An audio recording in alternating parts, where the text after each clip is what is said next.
नमस्कार दोस्तों। Trading view के इस ट्यूटोरियल में आज हम लोग एक एस आई पी इंडिकेटर के बारे में जानने वाले हैं। एस आई पी मतलब सिस्टमैटिक इन्वेस्टमेंट प्लान। मैंने यहाँ पे निफ्टी का मंथली चार्ट ओपन किया है और इसके ऊपर मैंने ये एस आई पी इंडिकेटर को प्लॉट किया है। तो ये इंडिकेटर कर क्या रहा है, देखिए। हर एक साल में जो दिसंबर का महीना होगा, देखिए यहाँ पे जब मैं इस बार के ऊपर अपना कर्सर रखता हूँ तो यहाँ पे एक लेबल ड्रॉ किया गया है। नीचे आप डेट देख सकते हैं, 2 दिसंबर है। दिसंबर के महीने में ये एक ऐसा लेबल प्लॉट करेगा। यहाँ भी अगर मैं अपना कर्सर रखूँ तो नीचे डेट देखे दिसंबर की होगी। ओके। हर एक साल में, साल के अंत में, दिसंबर के महीने में जो बार होगा, जो कैंडल होगी, वहां पे ऐसा एक लेबल ये इंडिकेटर हमारा ड्रॉ करता है। ये जो यहाँ पे लिखा हुआ है, इसका मतलब क्या है समझते हैं। मैं इस लेबल को थोड़ा जूम करता हूँ। देखिए, ये रहा 2024 का पूरा साल। यहाँ जनवरी से शुरू होता है और यहाँ पे दिसंबर में खत्म होता है। तो यहाँ इस लेबल में सबसे ऊपर ईयर लिखा हुआ है 2024।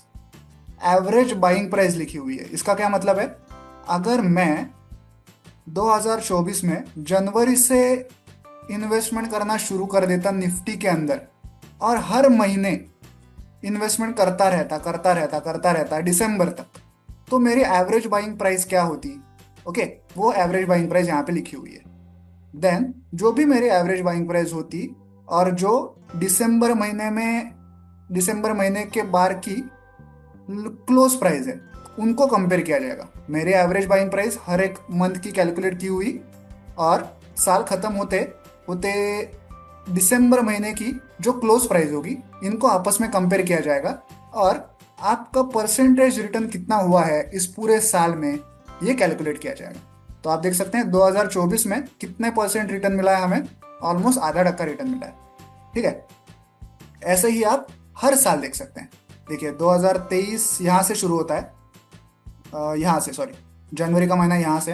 तो जनवरी, फरवरी, ऐसे हर महीने अगर मैं कुछ कुछ अमाउंट इसमें इन्वेस्ट करते जाऊँ निफ्टी में, तो 2023 खत्म होते होते दिसंबर में मेरी एवरेज बाइंग प्राइस होगी इतनी और मुझे रिटर्न कितना मिलेगा, रिटर्न मिलेगा 16%। ओके, मेरी एवरेज बाइंग प्राइस वर्सेस ये जो बार है दिसंबर का, इसकी जो क्लोज प्राइस होगी, इनको आपस में कंपेयर किया जाएगा और जो भी रिटर्न होगा वो यहाँ पे शो किया जाएगा। ओके, ऐसा आप हर साल देख सकते हैं। अभी फिलहाल जो 2025 साल चल रहा है, इसका दिसंबर महीना तो अभी आना है, तो जो भी करंट साल होगा ना, उसमें जो लेटेस्ट महीना होगा वहां पे ये लेवल शो किया जाएगा, क्योंकि दिसंबर महीना तो अभी आना है। तो 2025 शुरू हुआ यहाँ से, जनवरी से। तो हर एक महीने में अगर मैं एक स्पेसिफिक अमाउंट इन्वेस्ट करता निफ्टी के अंदर, तो मेरे एवरेज बाइंग प्राइस होती इतनी, 23,890। और फिलहाल निफ्टी की प्राइस चल रही है 25,461 रुपये। ओके, तो इन दोनों को आपस में कंपेयर किया जाएगा और जो भी हमारा परसेंटेज रिटर्न है, प्रॉफिटेबल रिटर्न है, वो यहाँ पे ऐसे शो किया जाएगा। तो 2025 में मुझे कितना रिटर्न मिलता, ऑलमोस्ट 6.5% का रिटर्न मिलता। ओके, ऐसे आपको हर साल ये ऐसे लेबल्स यहाँ पे ड्रॉ किए हुए मिलेंगे साल के एंड में, दिसंबर में। ओके, जहां जहां जिस जिस साल आपको प्रॉफिट हुआ है वहां पे आपको ऐसा ग्रीन लेबल दिखाई देगा और जिस साल आपको लॉस हुआ है वहां पे आपको ऐसे रेड लेबल दिखाई देगा। जैसे कि यहाँ पे 2015 है, 2015 स्टार्ट हुआ है यहाँ पे जनवरी से और यहाँ से प्राइस गिरती ही रहती है 2015 में, पूरे 2015 में। देखिए यहाँ पे दिसंबर का महीना है, जनवरी से लेके दिसंबर तक प्राइस गिर ही रही है।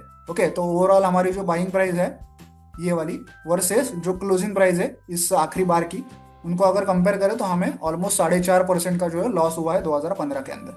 तो ऐसा ही हमारा इंडिकेटर हमें कैलकुलेट करके बताता है कि अगर हम लोग एसआईपी करें, सिस्टमेटिक इन्वेस्टमेंट प्लान करें, ओके, हर महीना अगर एक पर्टिकुलर रकम हम इस पर्टिकुलर स्क्रिप्ट में अगर इन्वेस्ट करें, तो साल के अंत में हमें कितना रिटर्न मिलेगा। लेकिन ये इंडिकेटर सिर्फ इतना ही काम नहीं करता और बहुत कुछ करता है। हम लोग इसका जो इनपुट पैनल है वो ओपन करके देखते हैं। सबसे पहले एक बहुत ही इंपॉर्टेंट बात कि आपको इस इंडिकेटर को किसी भी स्क्रिप्ट के मंथली चार्ट पे ही ऐड करना है। ओके, अगर आप किसी दूसरे चार्ट पे इसे ऐड करेंगे, फॉर एग्जांपल अगर मैं वीकली या डेली पे कर दूं, तो देखिए आपको ऐसा एक एरर दिखाई देगा, please apply this indicator on a monthly chart. तो आपको इसे सिर्फ मंथली चार्ट पे ही अप्लाई करना है, अदरवाइज आपको ऐसा एरर दिखाई देगा। ठीक है, अब इसका इनपुट पैनल देखते हैं। देखिए इनपुट पैनल में क्या क्या है, यहाँ पे शो करके लिखा हुआ है और यहाँ पे एक ड्रॉप डाउन लिस्ट है। इसमें 2 ऑप्शन है, एक है ईयर बाय ईयर डेटा जो बाय डिफॉल्ट सिलेक्टेड है। तो अभी हमें देखिए ईयर बाय ईयर डेटा दिखाया जा रहा है, हर एक साल का डेटा हमें एक एक लेवल में दिखाया जा रहा है, इसे कहते हैं year by year data. Okay, और दूसरा ऑप्शन है रेंज डेटा। ओके, कि मुझे हर साल का डेटा नहीं देखना है, मुझे एक पर्टिकुलर डेट रेंज का ही डेटा देखना है। तो मैं कैसे करूंगा, यहाँ पे रेंज डेटा को मैं सिलेक्ट करूंगा और देखिए यहाँ पे सिलेक्ट डेट रेंज करके एक ऑप्शन है। तो मैं क्या कर रहा हूँ, जनवरी का मंथ, यहाँ से मंथ सिलेक्ट करेंगे, यहाँ से ईयर सिलेक्ट करेंगे। तो जनवरी का मंथ 2024 का और मार्च का मंथ 2025 का, इस रेंज में ही मुझे इन्वेस्टमेंट करनी है। ठीक है, देखिए जनवरी 2024 और मार्च 2025 ये रेंज मैंने सिलेक्ट किया। तो जनवरी 2024 कहाँ पे, यहाँ पे। तो यहाँ से हमारी इन्वेस्टमेंट स्टार्ट होगी और मार्च का जो महीना है 2025 का, यहाँ से हमारी इन्वेस्टमेंट स्टार्ट होगी और मार्च का जो महीना है हमारे 2025 का जो है यहाँ पे, जिसके ऊपर यहाँ पे लेबल दिखाया गया है, इतने ही सेक्शन में, इतने ही डेट रेंज में हमारी वो इन्वेस्टमेंट होगी। यहाँ से लेके यहाँ तक हर महीने एक पर्टिकुलर डे पे हम हमारी पर्टिकुलर अमाउंट को इन्वेस्ट करेंगे। ओके, तो यहाँ पे देखिए लेबल पे क्या क्या लिखा हुआ होगा। अब लेबल पे क्या क्या लिखा हुआ है, रेंज लिखी हुई है सबसे पहले, 2024 का पहला महीना मतलब जनवरी महीना और 2025 का थर्ड महीना मतलब मार्च महीना, यहाँ पे रेंज लिखी हुई है। अब हमारी एवरेज बाइंग प्राइस क्या होगी वो भी लिखी हुई है। अब इस एवरेज बाइंग प्राइस को ये जो मार्च का महीना होगा, जो हमारा डेट रेंज का लास्ट महीना है, उसकी जो क्लोज प्राइस होगी उससे कंपेयर किया जाएगा। ओके, और कंपेयर करके यहाँ पे हमारा परसेंटेज रिटर्न हमें शो किया जाएगा, जो है ऑलमोस्ट 0.3%। ओके, तो ऐसा डेट रेंज, इस किसी पर्टिकुलर डेट रेंज में भी आप ये सेट करके देख सकते हैं कि उस डेट रेंज में मुझे कितना प्रॉफिट हुआ है अगर मैं एसआईपी करता तो। और एक बात, मैं वापस ईयर बाय ईयर डेटा पे जा रहा हूँ। ओके, तो ये पहले ड्रॉप डाउन तो आप समझ गए। अब दूसरी ड्रॉप डाउन क्या है, देखिए एस आई पी एट। यहाँ पे दो ऑप्शन है, एक है स्टार्ट ऑफ द मंथ कि हम जनवरी में ही एस आई पी करेंगे, और एक है एंड ऑफ द मंथ कि हम लोग मंथ का जो लास्ट डे होगा वहां पे एस आई पी करेंगे। ओके, तो देखिए अगर मंथ का लास्ट डे जो होगा वो अगर हॉलीडे हुआ तो वहां पे कोई भी इन्वेस्टमेंट नहीं की जाएगी। ओके, देखिए एंड ऑफ द मंथ मैंने सिलेक्ट किया है और आपको पूरा जो चित्र है वो डिफरेंट दिखाई देगा। जब पहले मैंने, आप इन दोनों लेवल्स को देखिए, इनका जो रिटर्न है परसेंटेज रिटर्न उसको देखिए, आपको दोनों में फिगर्स अलग अलग दिखाई देंगे। देखिए स्टार्ट ऑफ द मंथ जब चूज करता हूँ तो यहाँ पे 0.44% है और यहाँ पे 6.57% है, और यहाँ पे अगर एंड ऑफ द मंथ में सिलेक्ट करूँ तो यहाँ पे 0.2% है और यहाँ पे 6.27% है। ओके, तो आप start of the month investment करते हैं एसआईपी में या end of the month investment करते हैं, इससे भी बहुत फर्क पड़ता है। ओके, तो यहाँ आप उनमें से कोई भी एक ऑप्शन चूज कर सकते हैं। जनरली लोग start of the month investment करना प्रेफर करते हैं क्योंकि तब उनकी सैलरी आई हुई होती है। ठीक है, तो ऐसा ये इंडिकेटर मैंने एसआईपी वाला बनाया हुआ है। मैं एक और चीज करने वाला हूँ, इसमें एडिशन करने वाला हूँ जो फिलहाल मैंने नहीं की है। यहाँ पे मैं एक और ऑप्शन देने वाला हूँ कि पर्टिकुलर मंथ में आपको कितने रुपए की इन्वेस्टमेंट करनी है, उसका मैं एक बॉक्स भी यहाँ पे आगे आके ऐड करने वाला हूँ।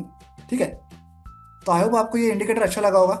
मैं एक काम करने वाला हूँ, ये जो इंडिकेटर है मैं इसे सबके लिए फ्रीली अवेलेबल कर रहा हूँ। आपको करना ये है कि इस वीडियो के नीचे डिस्क्रिप्शन बॉक्स में मैंने इस इंडिकेटर की लिंक दी हुई है, आपको उस लिंक को कॉपी करना है और आपके वेब ब्राउजर में उसे पेस्ट करना है। लिंक को वेब ब्राउजर में पेस्ट करने के बाद आपको ऐसा एक पेज दिखाई देगा जहाँ पे इंडिकेटर का नाम लिखा हुआ है। आपको बस इस ऐड टू फेवरेट्स बटन को क्लिक करना है। नीचे जाएंगे तो मेरा यहाँ पे ट्रेडिंग व्यू का प्रोफाइल नेम आपको दिखाई देगा, आप चाहें तो मुझे फॉलो कर सकते हैं।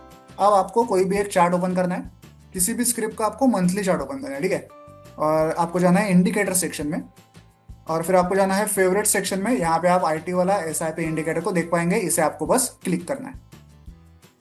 अब आप इस इंडिकेटर को फ्रीली यूज कर सकते हैं। आप इसे सिर्फ निफ्टी पे ही नहीं, किसी भी स्टॉक पे आप इसे यूज कर सकते हैं। फॉर एग्जांपल मैं रिलायंस पे अगर आपको दिखाऊं, देखिए रिलायंस पे भी ये सेम वर्क करेगा। ठीक है, तो आई होप आपको ये वीडियो अच्छा लगा होगा। वीडियो को एंड तक देखने के लिए धन्यवाद, थैंक यू।